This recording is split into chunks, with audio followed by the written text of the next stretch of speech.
This series presents information based in part on theory and conjecture. The producer's purpose is to suggest some possible explanations, but not necessarily the only ones, to the mysteries we will examine.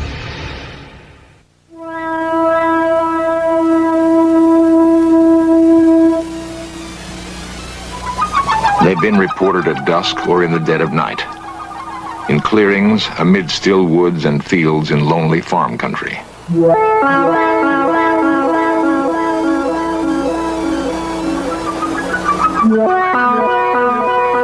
Sometimes they come in silence, sometimes with quiet thunder. Often they leave marks in the earth, signals of their passing. They've been seen but fleetingly, and their extraordinary presence creates a frightening mystery. In fields from West Virginia through Wisconsin to Oregon are the beginnings of answers.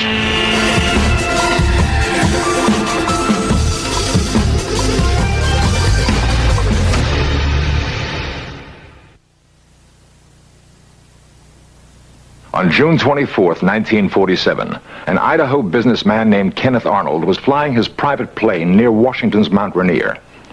He saw 9 disc-like objects moving rapidly along the horizon. Arnold said they moved erratically, like saucers skipped across a pond. Flying saucer thus became part of our language. After the Mount Rainier sighting, unidentified flying objects were reported all over the country, an astonishing number of them. And the sightings have continued to this day.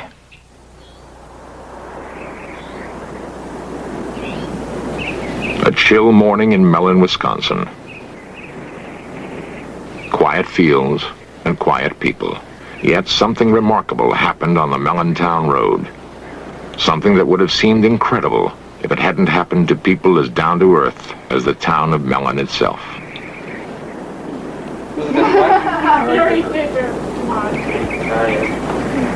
much money do you make on it last time? About 20-some bucks. I make about $5.60. Philip Baker works in a mill on the same job for more than 20 years. He's grown up here and passed on to his children a love for the land, a love for planting and harvesting his own crops, for cutting wood to warm the house in the long Wisconsin winters. He was an officer in his union once, but stepped down because it meant too much time away from his wife Shirley and their kids, Monty, Jeff, Jane, and John. Lazy good for nothing. The most important things to the Baker family are hard work and being together. They were together the most incredible night of their lives. It was March 13, 1975. I was carrying 2 cats. I was walking to the garage, and I got by this corner, right by the house here, and I looked, and there was this weird object, funny noises, and it was really bright, and I didn't know what I should do. So I was going back and forth, and finally I threw the cat in the garage, and then I ran to the house around the corner, and I couldn't get the door open. When I first saw it, I was standing approximately right here. But I couldn't get too good of a view of it because the brush and the trees were in the way. So then I went back into the house and I got my coat on. My 2 youngest boys and Jane were following me. We went over here to get a better look at the object that was sitting on the road. And my curiosity still wanted me to get a better view of it. So we walked down. Of course, the ground was covered with snow. My car was sitting here in the driveway, and of course there were snowbanks on the side of the roads, and there's where I got my estimate of the size of the object, approximately 12 feet in diameter, but also with the markings in the snow, and I would judge the object at the center of it was approximately 6 feet high. It was like a turtle.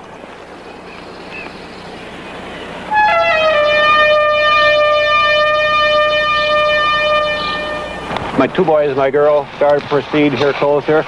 My girl told me not to go any closer to it.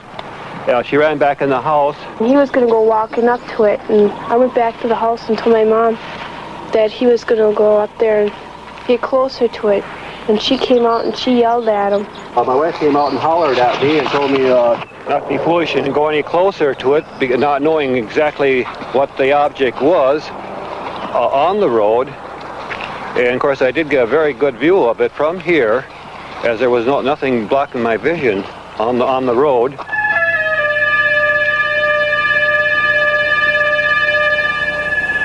Montgomery was looking out the upstairs windows where he got his view of the object.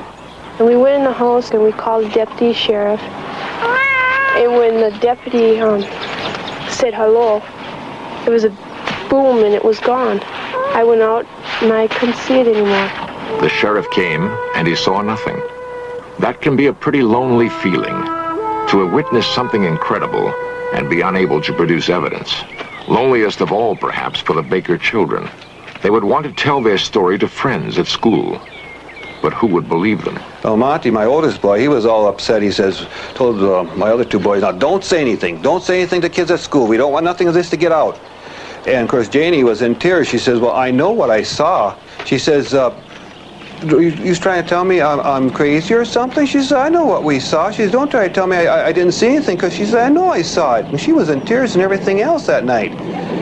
And of course, the undersheriff, I apologized when he left me off here, because I thought, well, no, we didn't find anything. He'll think I'm a little off too. And he said, no, don't forget, just forget about it. I said, well, okay, let's forget about it. And I said, but don't tell anybody then. Matter of fact, I even mentioned him. I said, don't tell anybody. I said, just forget it then, because I said, let's drop the whole story.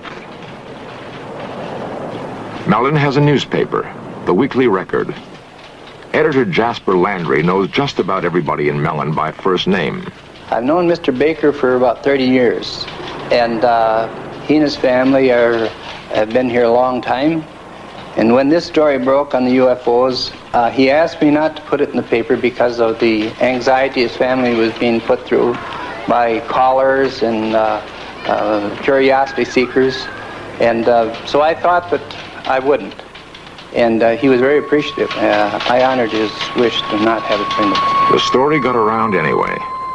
Of this country lane where the Baker family saw something big and metallic with red and green lights. Something that was gone almost as soon as it came. I am George Ree, Mellon, Wisconsin. I am the undersheriff of Ashland County. On this night in question, I answered a complaint of Philip Baker, and I arrived at the site and I investigated it, and I firmly believe that the Baker family did see an object. Sheriff Ree had good reason to believe Baker's story. He may have arrived at the Baker house too late to see anything there. But when he left, a second call came to investigate reported lights in the sky. Ree and 7 deputies from 2 counties raced across country roads. Sheriff Ree would sight a bright object darting in the sky, call on his radio for another car to intercept it, and the object would dart away, sometimes to briefly join another hovering in the sky. One of Ree's deputies said the light given off by the objects was so intense he could read a newspaper by it. And when it passed over another patrol car, the police radio went dead. To this moment, no one knows what it was that George Ree and 7 county policemen chased that night in Wisconsin.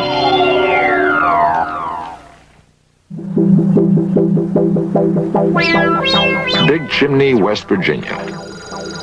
It has been suggested that the overwhelming percentage of UFO sightings occur in small towns and rural farmlands for good reasons. The view is less obstructed, for one thing. The residents are more likely to be looking up at the sky, more sensitive to the changing lights above. It's about 9:30 in the night. We were driving north on 119 towards Clendon, and my wife saw some intensely bright lights in the sky, and she commented that this was the brightest airplane lights that she'd ever seen. I looked up, and there's this big diamond-shaped object with big flat ends set right above the treetops. Carol Critchfield pursued his UFO to the spot where he saw it set down and found marks that could have been made by landing gear.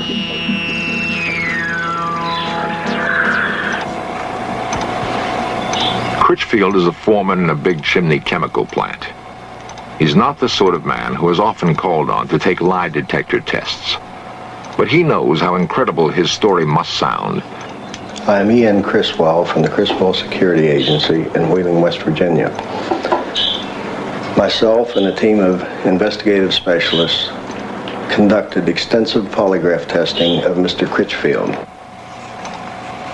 The lie detector, or polygraph, is a sensitive device for recording changes in body temperature, rate of breathing, electrical impulses in the skin, and heartbeat. Preliminary tests established normal parameters, which, if exceeded during the actual test, indicate deception. This is the blood pressure pattern, this is a skin sensitivity pattern, and this is a breathing pattern. A lie detector test cannot prove whether or not Critchfield saw a UFO.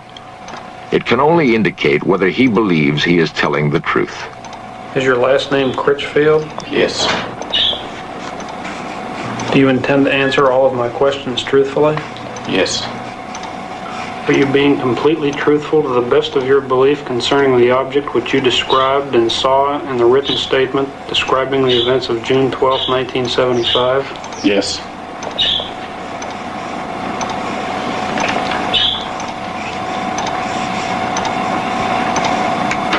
Are you being truthful when you say that in the first 35 years of your life you have never lied to a police officer? Yes. Are you being completely truthful when you say that you have no knowledge of how the burn spots and other evidence were created other than by the object described in your written statement? Yes.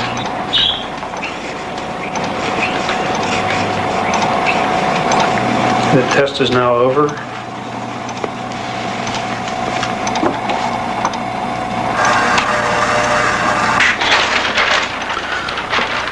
On the first question here concerning Mr. Critchfield's name, there was no reaction in any of the tracings. And the second question concerning the, does he plan to answer all questions truthfully? Again, there were no reactions indicating deception. And question number 3 concerning the object that Mr. Critchfield described in a written statement previous to this examination, there were no reactions significant of deception. On the question concerning the burn spots and the other evidence left by the object, there were no reactions indicative of deception. And it is our opinion that Mr. Critchfield has told the complete truth about all statements concerning the object he cited on June 12, 1975. It would be unusual indeed if a man not noted for vivid imagination and guile could invent a story about a UFO and then control half a dozen involuntary body functions in such a way as to fool a sophisticated machine and experienced technicians. Much easier to believe that something extraordinary happened on a hilltop in Big Chimney, West Virginia. Something that touched Carol Critchfield's life and left him wondering.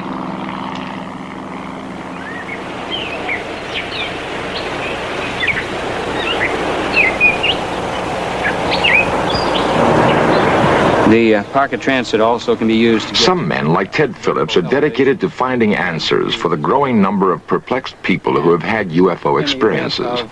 Phillips is an amateur scientist and UFO investigator. Neat little pocket penetrometer.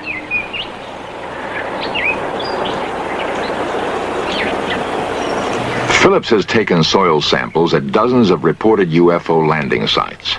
He and his fellow investigators have amassed reports of no less than 60,000 UFO sightings in the past 30 years.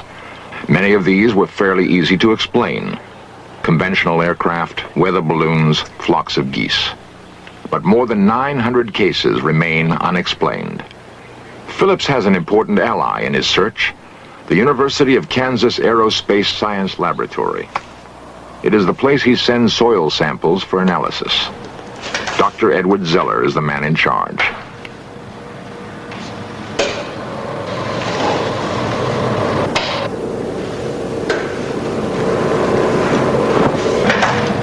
Zeller believes it would be unscientific to ignore UFO reports and that the techniques of hard scientific analysis can be put to work finding answers. Medford, Minnesota. Medford provided Dr. Zeller with a test sample. And a remarkable story told by Janet Kay provides the background. On the night of November 2nd, 1975, I was sitting here doing my homework, and I looked out the window, and right above the blue building, I saw a UFO come down out of the sky. And it landed behind the building, and behind the building is a football field. It landed there. There were two other witnesses, Janet's mother, Helen, and her brother, Jerry. A lot of people in town saw it. I don't know how many people saw it and told us the next day that they saw this thing up in the sky. In the sky. As we pulled around the driveway here, I noticed up by the blue shed over there that there was something in the sky. So I pulled out of the driveway, and I said, turn down here, we can maybe get closer to it. So we just went over this way. And then you could just see it real good before the trees. It was definitely right there. And we just drove up here, and by that stop sign there, the railroad tracks, there's a fence across, so we couldn't go any further. And we just noticed it. It was just coming right in front of the trees, and we just stood here a minute till we saw it just glide over the top of the trees, and then it was gone. Well, a couple days later, after we saw the UFO go down, I saw a lot of people over here looking at something, so I came over here and I found this big brown spot on the football field where the grass had been burnt. As you can see, the blue building is right over there, and the burned spot is right here. It's right in line with the window we saw the UFO come down from. Now, this happens to be the sample from the Medford site, number 2, which does show some strange luminescence properties. And so I'd want to make sure that the sample that I'm dealing with is not in itself radioactive. And I don't find that it is. I don't see any evidence of increased radioactivity. Yeah, at the time, it wasn't scary. It didn't frighten me when I looked out the window and I saw it. I didn't get scared or anything. But afterwards, when I realized that what I had seen was unexplainable, that's when it started to get scary. And then when they found the patch on the football field, well, that got a little worse. Furnace ready to be inserted here into the light chamber. And now we've inserted the sample, which is on the electric furnace, into the chamber, and we're going to start heating it. It's been 6 months since we saw the UFO go down, and as you can see, the burnt spot is still visible.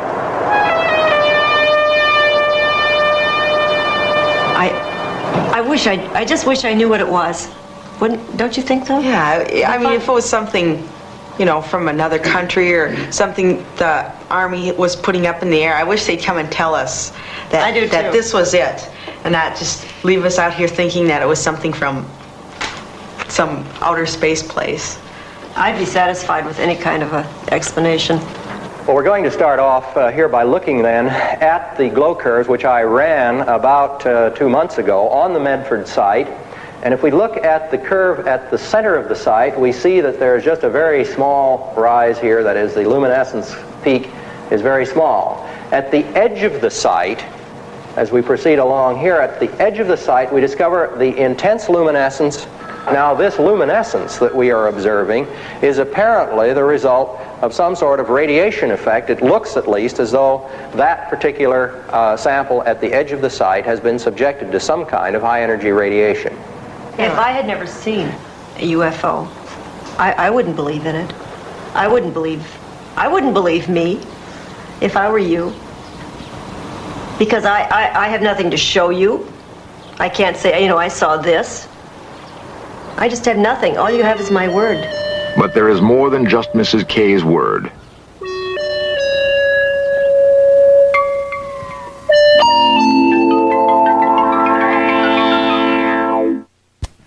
In a recent Gallup poll, 15 million Americans claim to have seen a UFO. 15 million. The same poll showed that 51% of the adult population is convinced that flying saucers are real. For those who haven't seen one, this is a recreation of what Carol Critchfield saw on a hilltop in Big Chimney, West Virginia.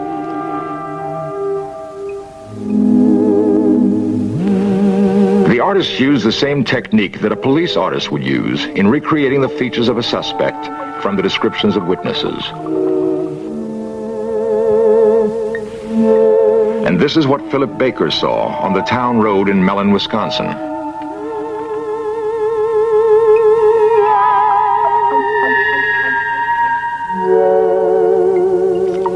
Helen Kay and her children saw this object land on a football field in Medford, Minnesota. The last systematic attempt by the U.S. government to investigate UFOs was conducted by the Air Force and was called Project Blue Book. Project Blue Book ended in 1968. The Air Force had by then investigated more than 11,000 UFO sightings and found explanations for all but 676. The Air Force seemed to have no interest in the sightings it could not readily attribute to earthly phenomena. Perhaps it's time to approach the question of UFOs again, without bias. For we can only hope that if we are being studied by aliens, it is with more thoroughness and care than we have focused on them. Coming up next, more UFO lore as we set off in search of UFO cover-ups. Then, Pappy Boynton and his flyers used some captured enemy planes for a raid on a Japanese aircraft carrier in the Black Sheep Squadron. And tonight, History Undercover opens the files on the cover-up of the attack on the USS Liberty. The captain and crew believed the unmarked planes that attacked them and killed 34 sailors were in fact Israeli. That's at 8 o'clock tonight. But stay tuned now for In Search Of, here on the History Channel.